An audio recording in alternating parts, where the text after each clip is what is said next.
again. So this is our first lecture, fourth video.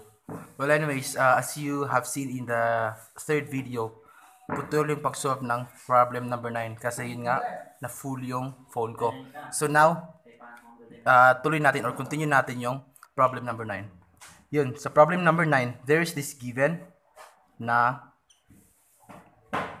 at 32 degrees Celsius, meaning to say that is the temperature, 32 degrees Celsius, and 205 kilopascal gauge pressure, meaning to say gauge pressure na 205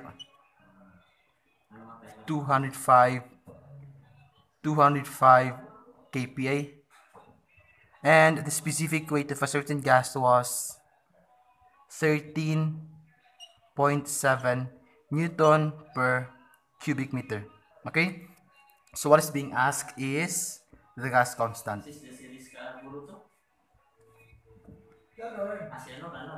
Ano daw yung gas constant R? Okay? So, basically, di ba yung hinahanap is R? Paano hanapin yung R gani? Di ba?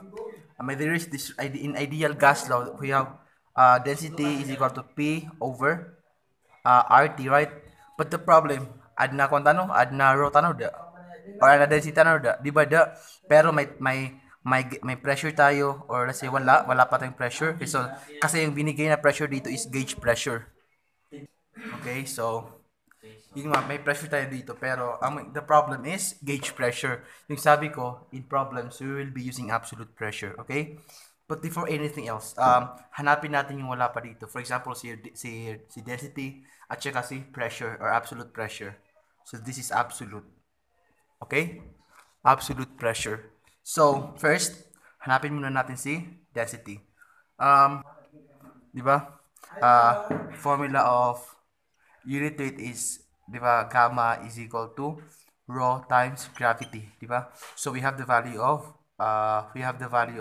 unit weight, which is 13.7 equals to rho, yung nahanap natin na isa, times 9.81. Again, we used 9.81 kasi walang given na gravity sa problem. So we will be assuming that gravity is 9.81. That is the acceleration due to gravity.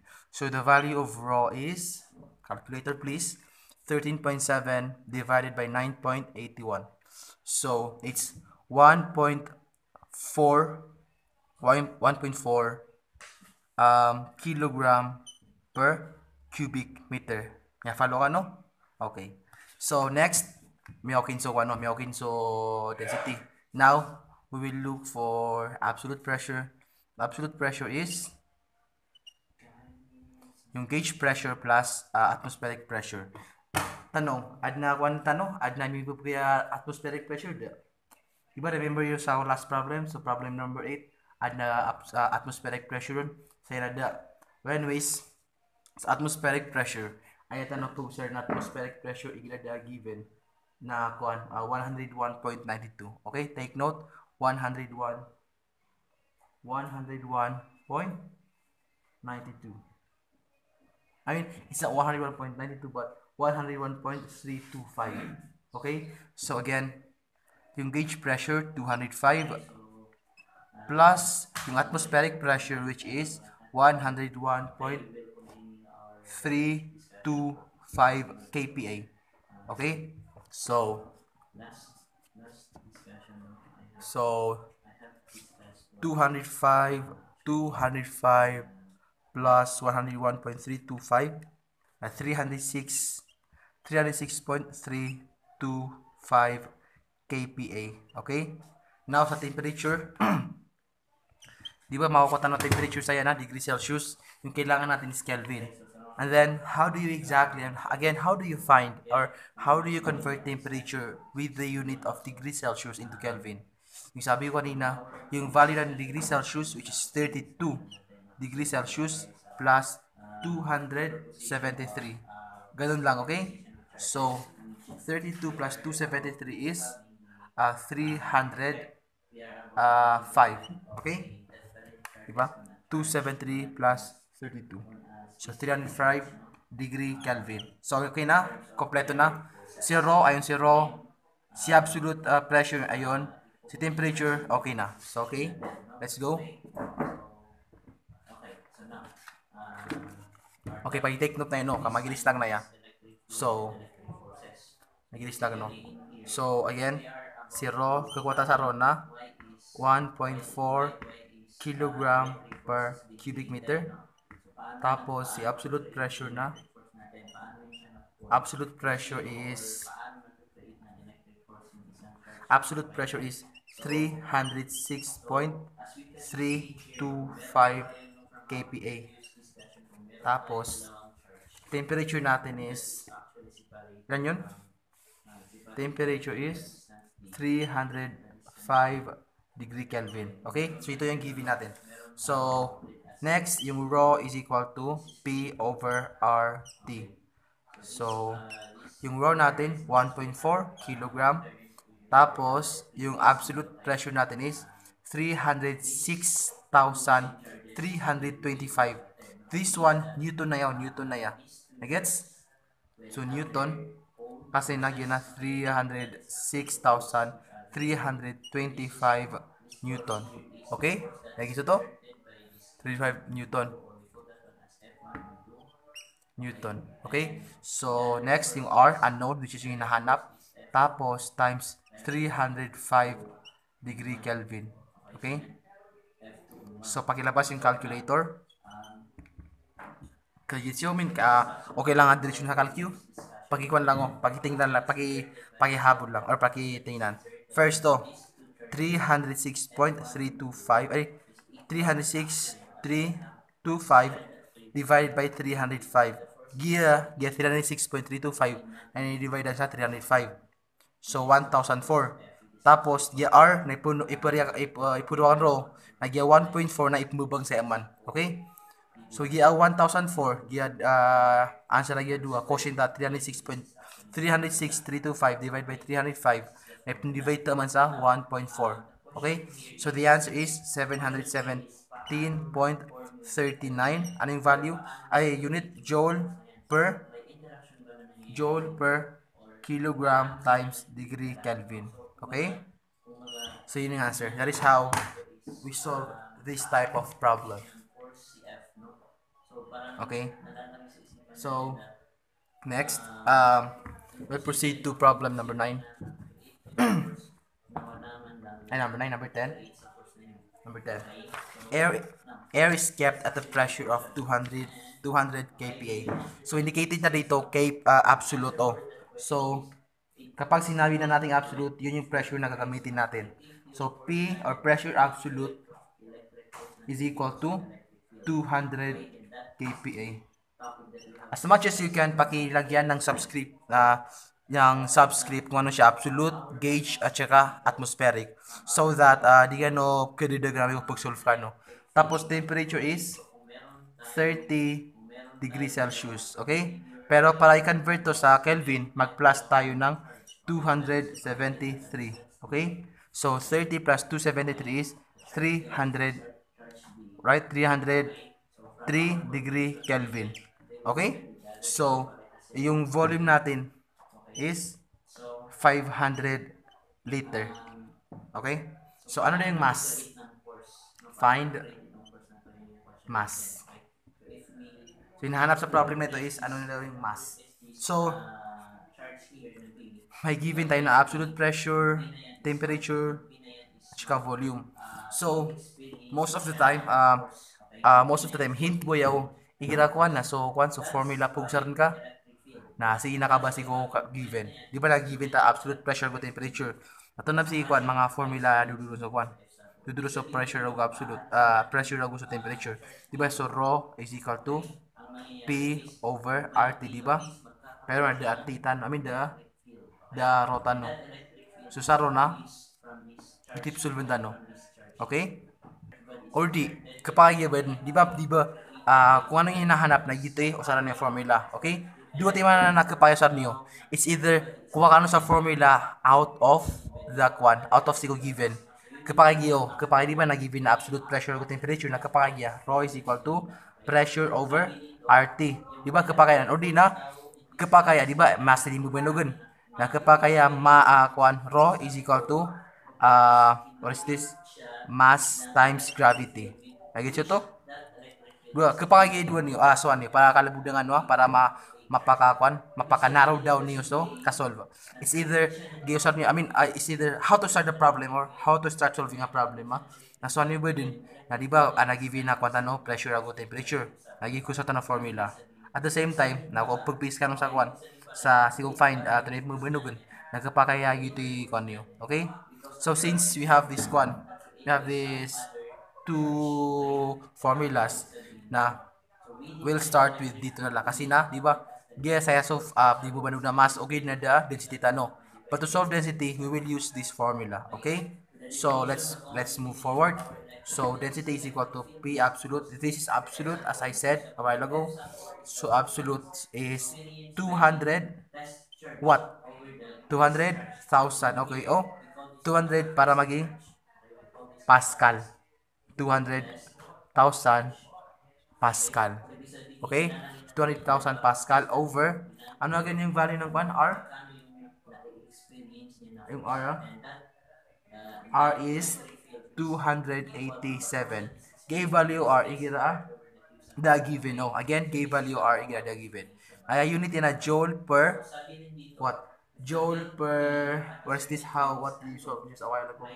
Joule per kilogram times degree Kelvin. Tapos yung temperature, kita may solve na, no? 303. Okay?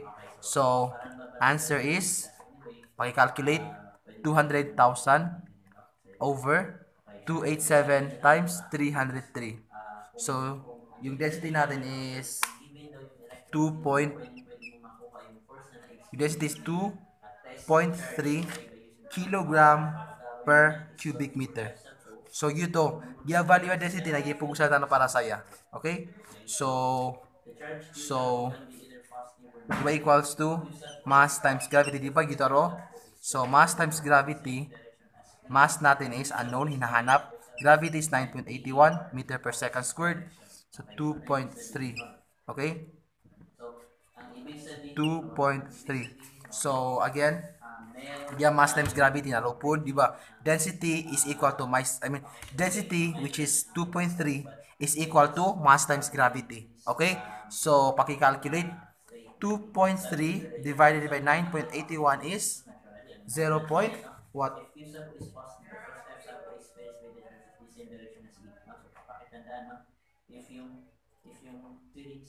Wait. Remember, sorry.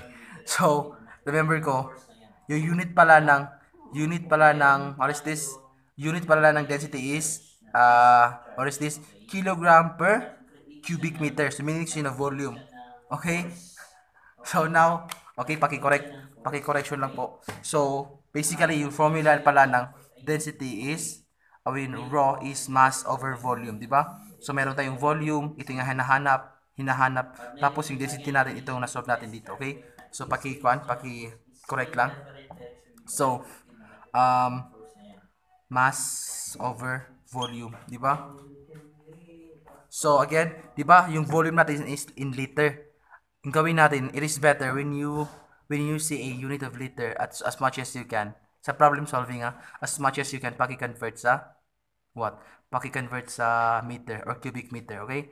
So, para ma-convert yan, you have to divide 1,000. Okay? 1 cubic meter is equal to 1,000 liter. Paki-cancel. So, the value would be 500 divided by 1,000. So, 0.5. 0.5 cubic meter. Nagets nyo to? So, volume na liter. Pero, dito sa problem na ito, we have to convert this one into meter. Okay?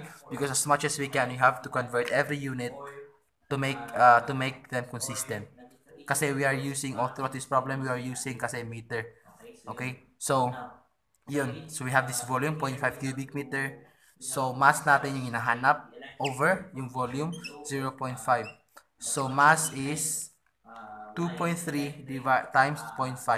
So, 1.15 kilogram. Okay? So, this is the value for our mass. Again, the formula of density is mass over volume. Ginamit natin yung value ng volume. Okay? So, proceed tayo sa number 11.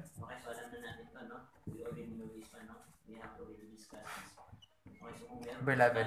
A cylinder tank, 80, a cylinder tank, that's letter A. A cylinder tank, 80 centimeter in diameter. So, given natin is, yung diameter daw is 80 centimeter. And yung height is 90 centimeter. High is filled with a liquid. The tank on a liquid weighed, okay? Yung mass is 420 kilogram. Okay? So, the weight of the empty tank is, ito na lang. Pakilagay ng subscript, okay? Yung mass ng liquid. Yung mass ng liquid is, what is this? Mass ng liquid is, mass ng liquid plus the tank.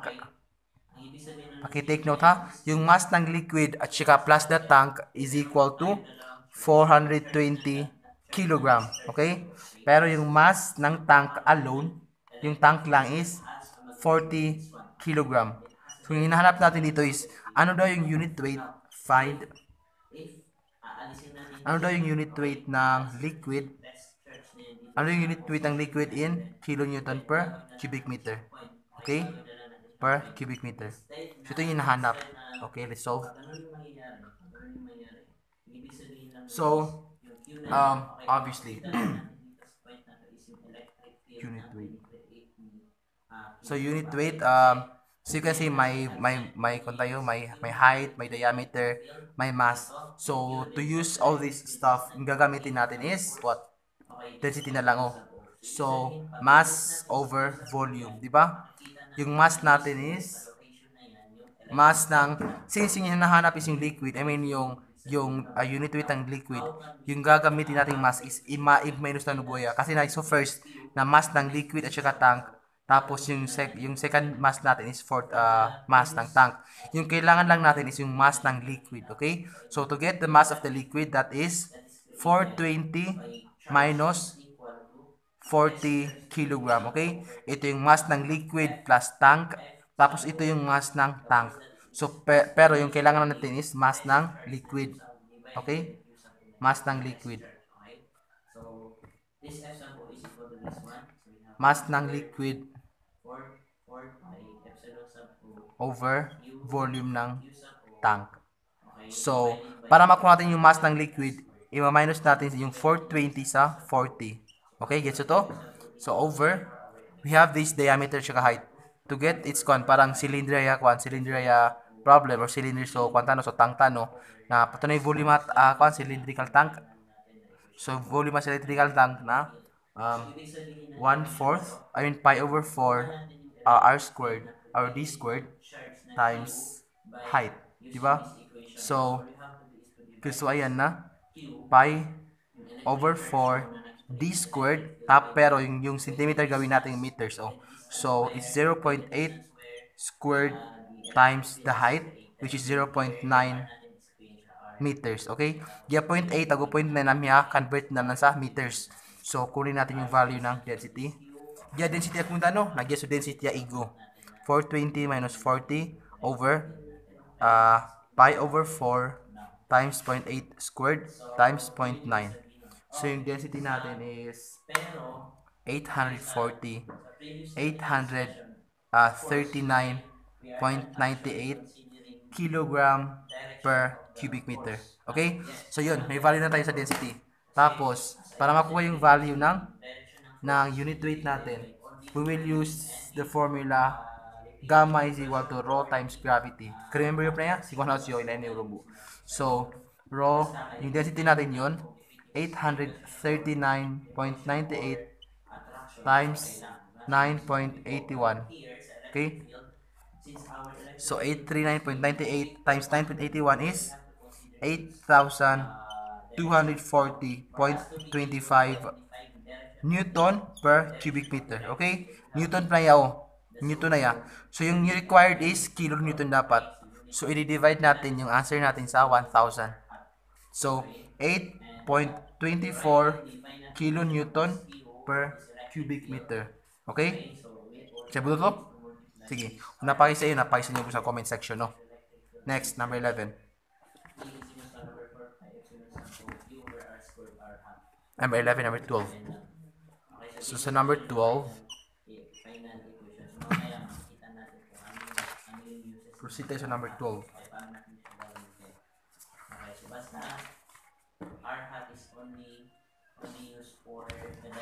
Number 12. A lead cube has a total mass of 80 kilogram. What is the length of its side? Specific gravity of lead is 11.3. So lead na cube in shape and its mass is lead na cube na yan mass na 80 kilogram. Tapos tanong ako na yung length of the side. Tapos specific gravity niyan na is 11.3. Ayadin mo ba nung saya na? Length of the side. Meaning to say na guess ko ano? Guess ko cube on this Q2.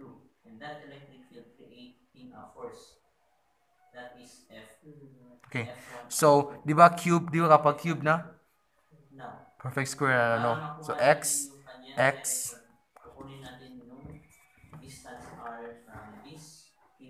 So, game so yan, no? Okay, so cube ko.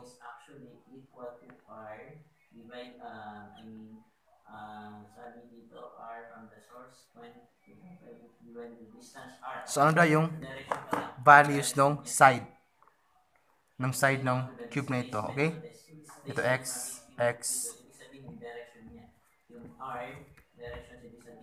Ano daw yung value ng sides ng cube natin? Bakit pinipicture? Kasi itong displacement na to is the displacement, ibig sabihin, that is actually so equal lang to x. Ano daw yung value ng x, okay? Ng sides ng, o length ng sides. Okay? So, solution. Okay. So, since yung hinahanap natin is yung x, that means kailangan natin yung volume, di ba? Tapos, you have to derive with the mass over volume. Yun yung hinahanap natin. Mass over x cube, di ba? Kasi na cube, x to the... So, yung volume ng cube natin is x cube, di ba? Yun. Yung hinahanap is yung x, may mass na tayo, pero wala pa tayong density. So, yung kailangan natin, i-solve muna natin yung density. Remember niyo, di ba may given tayo na specific gravity? Di ba? We have this formula, S is equal to rho ng liquid over rho ng water. Di ba? Remember to? So, we have this rho ng water. So, we have this specific gravity, 11.3. Dito na lang. Kailangan natin yung ng rho or density ng liquid para ma-solve yung problem natin. So, rho ng liquid is equal to rho ng water times S. Okay? Another heads up class. Whenever there is this given a specific gravity na para makuha niyo para makuha niyo density o gito substance na ikidiyon nasa specific gravity na I times yo ko gravity o water. Na gito kukuha niyo dun the density o substance, okay? For example, sa problem mo, ayat saya substance na lead, di ba? So para makuha tayo density lead sa specific gravity niyan na times tanos iko gravity o water. Nagets ito para sa next discussion tano, hindi na yung kaso yan, no? Again and again para makuha yung density ng isang substance or whatever that substance is, kung ano pa mang substance yan, para makuha yung density ng water is ita-times natin sa specific gravity ng substance na yun. Okay po pa? So, yung density ng water is ilan nga? It's 1,000, di ba? Times yung 11.3, yun yung value ng specific gravity natin. So, yung density ng lead, this is lead, oh. This is lead. Lead. So, 1,000 times to 11.3. So, 11,300 11,300 kilogram per cubic meter. So, gagamitin na natin to dito. Okay? So, yung raw natin, raw, which is raw ng lead, yung sinasabi ko, as much as you can, specify ninyo kung anong subscript yun o anong solution yan. For example, dito, yung density ng lead. Density ng lead is 11,300. Okay? Tapos yung mass natin, 80 kilogram. Tapos yung unknown x cube. So, x cube is equal to, yun na, i-cross multiply tano. So, gusto yan na, 80 divided by 11,300. Okay? So, tapos, ipag-cube yung 7.08 times 10 to the negative 3 cubic meter. Cubic meter, di ba? Pero kailangan natin yung side lang. So, x, cube root tayo. Cube root. So, cube root of the answer is 0.19. 0.19 meter. Pero, to make it since meter, pwede rin natin sabihin na times 100. That is 19 centimeter. 19.2 centimeter. Nagets nyo to? Okay? Oh, again, kung gusto natin kunin yung density ng isang substance tapos may given na specific gravity, given yung specific gravity ng substance na yun, all we need to do is to multiply the specific gravity of that substance to the density of water. Okay? Take note of this one. Sure na gina-derive mo na saya, pero for simplicity purposes. Okay? So let's proceed to number 13.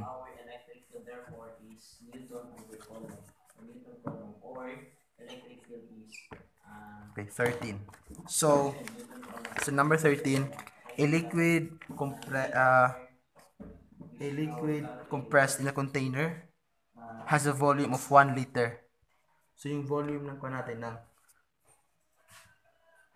okay. So given.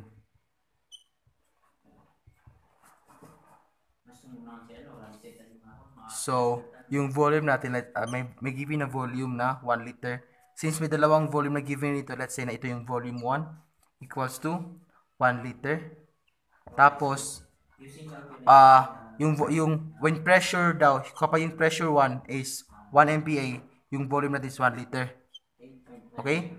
Pero at the same time, kung yung volume daw natin is 0.995 liters kapag yung pressure natin is 2 MPa. Okay?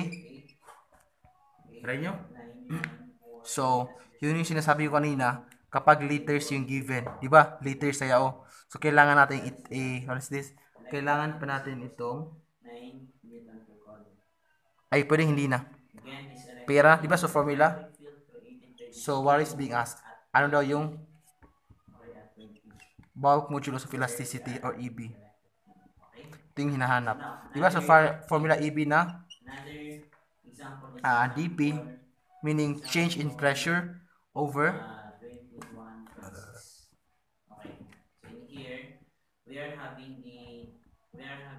okay.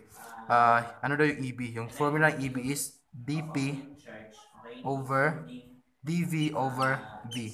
Okay? So, basically, di ba yung sabi ko kanina, kailangan natin i-convert yung liter into meter para ma-uniform yung units natin. Pero this time, pwedeng hindi na. Kasi, di ba ito, volume yan, na volume na yun, nagka-cancelable. So, hindi na natin kailangan i-convert. Okay? So, again, yung pressure, diyan din, again, so change in pressure. Okay? So, 2, so P2, so yan na, parang P2 minus P1 over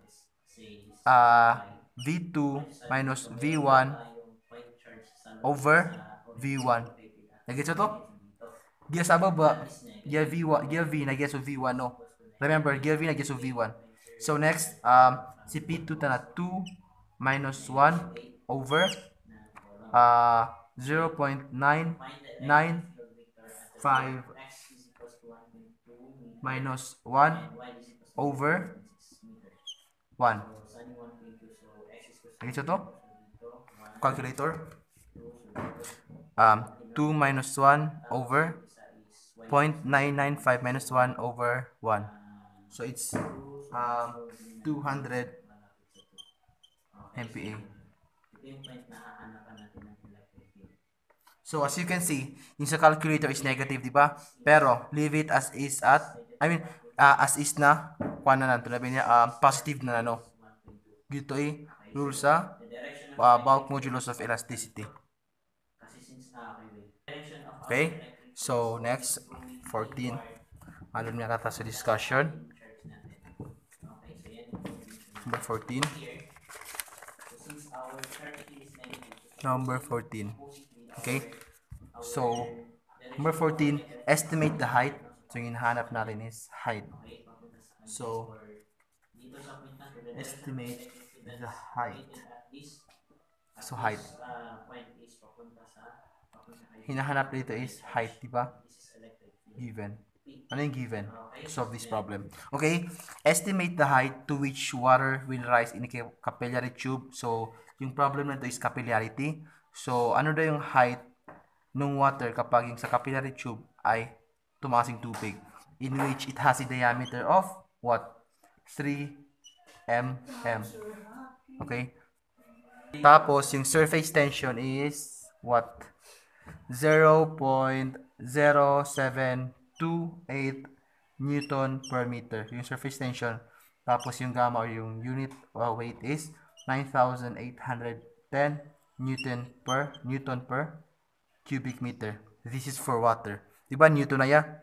Diba so dito Newton na constant value pure water for unit weight na 9.81 kilonewton per cubic meter. But this time, as you can see, Newton ino sartano. So it's no longer 9.81 ka 9,810 din kasi na Newton ino sartano units. Okay? So let's proceed. Okay.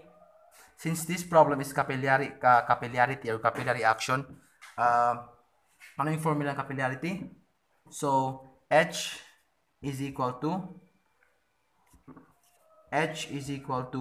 4 times surface tension over gamma D. Di ba yung sabi natin sa discussion natin sa first lecture, first video, di ba kapag water, yung theta is 0, di ba? For water. Pero for mercury, yung theta natin is 100. Yung theta is 140 degrees. So, pakigamit yung, or gamitin natin yung mga given values for us to solve the capillary rise in this clear tube or capillary tube. So 4 times the what is this surface tension, which is 0.0728 over the unit weight 9,810. Well, as you can see, yung sa surface tension at saka sa unit weight natin, meter yung ginamit nating unit. But in diameter, it's millimeter. So what we need to do is gawin natin tong meter, okay? In 1 meter, there are 1,000 millimeter. Okay? So paki-divide 3. It's 3 times 10 to the negative 3 meter, okay? So yun, 3 times 10 to the negative 3.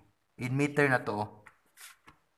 So yung capillary rise is 4 times 0.0728 over 9,810 times 3 times 10 to the negative 3. So yung value natin is 0.0099 meter. But then, pwedeng convert din natin. Pakibalik natin sa millimeter to make it. It's 9.9 times, 9.9 mm. Okay? So, ginakuan value na 0.0099 meter na ini times na sa 1,000 para maging mm. Okay? So, next. Again, capillary action is yun yung pagtaas ng tubig sa isang capillary tube. It's not just pagtaas but pwedeng pagbaba rin ng tubig with respect to a certain reference point or certain level. So number 15, we are about to conclude this lecture. Number 15. Last three problems. Number 15. Estimate the capillary depression. Katayaw. So, capillary depression, naging sa mabawaig. Okay? So, calculate the capillary depression for mercury in a glass capillary tube of 2 mm in diameter. So, di ba sa number 14 na find, no to? Estimate konso capillary rise. Ito so height to, kapuro ko noig. But in number 15, estimate the capillary depression. Meaning to say na height pa rin na ya, ugay na, so kapmabawiig or kababawiig.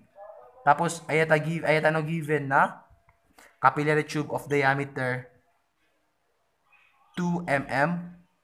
Tapos, yung surface tension natin is 0.514 Newton per meter. Tapos, yung theta is 140 degrees. Obviously, this is mercury. Di ba? Mercury ya. So, yung theta natin is 140 degrees.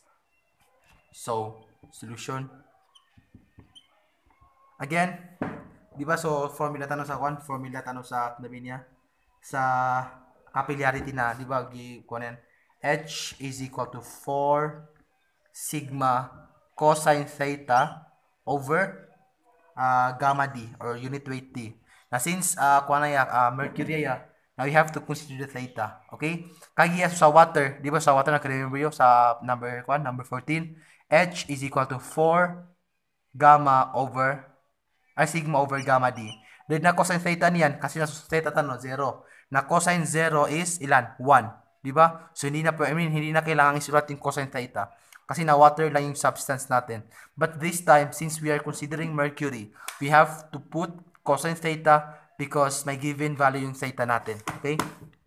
So, 4 times yung surface tension is 0.514. Tapos yung cosine theta which is 140 degrees over, ano yung sigma ng mercury? Ano yung kwanang mercury? Ano yung kwanang mercury? What is this? Unit weight ng mercury. Yung sabi ko kanina, di ba? Di ba kung sa what is this? This is mercury. Oh. This is the unit weight for mercury. Hg is mercury. Okay?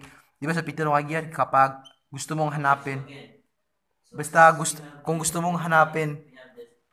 kung gusto mong hanapin yung value ng, di ba? Yung sabi ko kanina, kung gusto mong hanapin yung value ng isang density ng isang substance, kailangan lang is yung density ng water at saka yung S, di ba? But this time, same concept lang sa unit weight. Kung gusto mong kunin yung unit weight ng isang substance, kailangan mo ng unit weight ng water times the specific gravity. Okay? Since this time, may given a specific gravity or wala? Wala, no? But then, yun yung sabi ko noon. Di ba, sinibigyan ka ng table? Inibigyan ka ng mga specific gravity or density? That's the reason why sinabi ko sa inyo noon na you have to familiarize those stuff or those values. Kasi nagiginakuan sa problem solving na di na ipumugay so specific gravity or naunusan, okay? Pero sa mercury, kailangan nakakatawa niya ito yung gamitin natin yung formula to. Di ba water na specific gravity, unit weight ng water, di ba it's 9,810, di ba? Remember? Yung unit weight ng water in Newton per cubic meter is 9,810.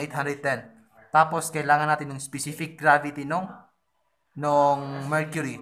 So yung specific gravity ng mercury is 13. So times natin, times 13.6. Okay, again, yung specific gravity ng mercury is 13.6. Okay? So, times yung diameter, of course, kailangan i-divide to sa 1,000 which is 0.002 meter. So, 0.002 meters. Okay? So, paki-calculate. So, 4 times 0.514 times or 514 cosine of 140 over 9810 times 113.6 times 0.002 times. Okay. So it's negative 5.91 times 10 to the negative 3 meters. As you can see, negatives ka niyan. Ino negative? Kasi na depression. Yung sabi ko kanina na may depress. So, may depress means siya may babasoig. May bumibasoig. So, yung value natin is,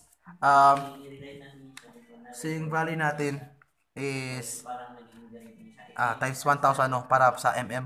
So, negative 0.59 tayo. Times negative 5.90 mm. Again, this negative sign indicates na bumiyabasuig. Pero we can say na 5.90 mm na lang mo. Okay?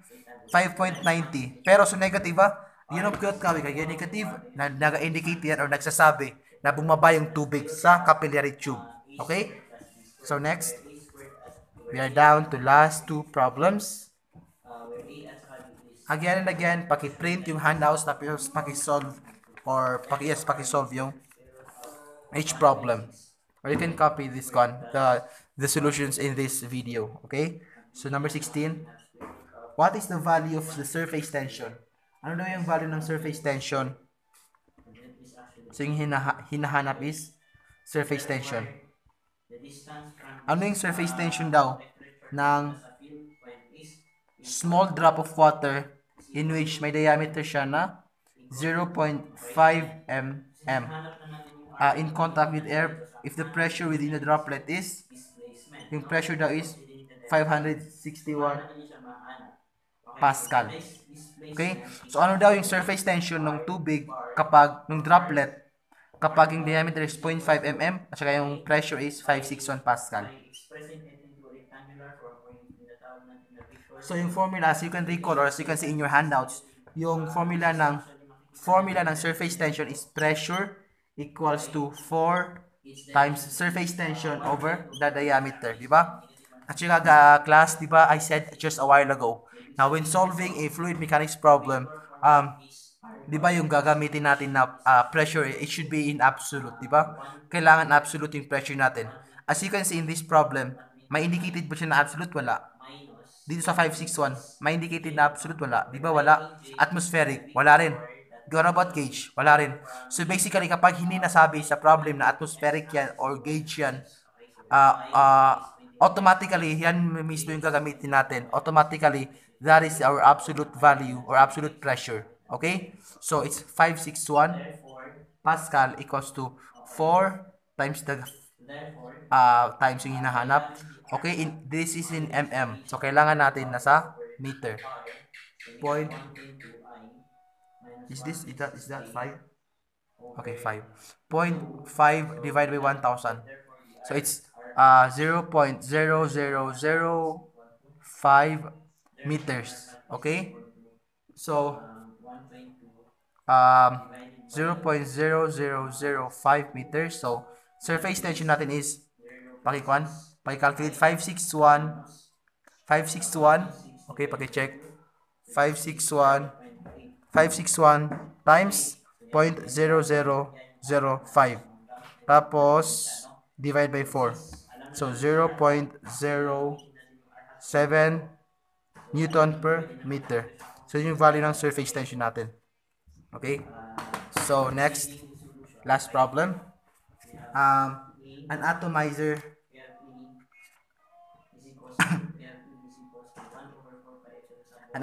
so number 17. Yung atomizer form of droplets, so yung given natin is diameter is 45 micrometer. Tapos ano yung pressure? Fine. Ano yung pressure kapag yung sigma or yung surface tension is 0.0712 Newton per meter. So you have the solution. So again, P is equal to 4 times surface tension or sigma over D. So yung micrometer is equal to 45 times 10 to the negative 6 45 times 10 to the negative 6 meters. Okay? So again, pressure yung hinahanap. So 4 times 0.0712 over the diameter, which is 45 times 10 to the negative 6. So, paki-calculate. That is 4 times 0.00712 divided by 45 times 10 to the negative 6. So, it's 6,329 Pascal. Okay? So, that is all for this first lecture. So, please paki-download yung videos or else pwede kayong pumunta sa akin. Okay? So, that's all. Bye.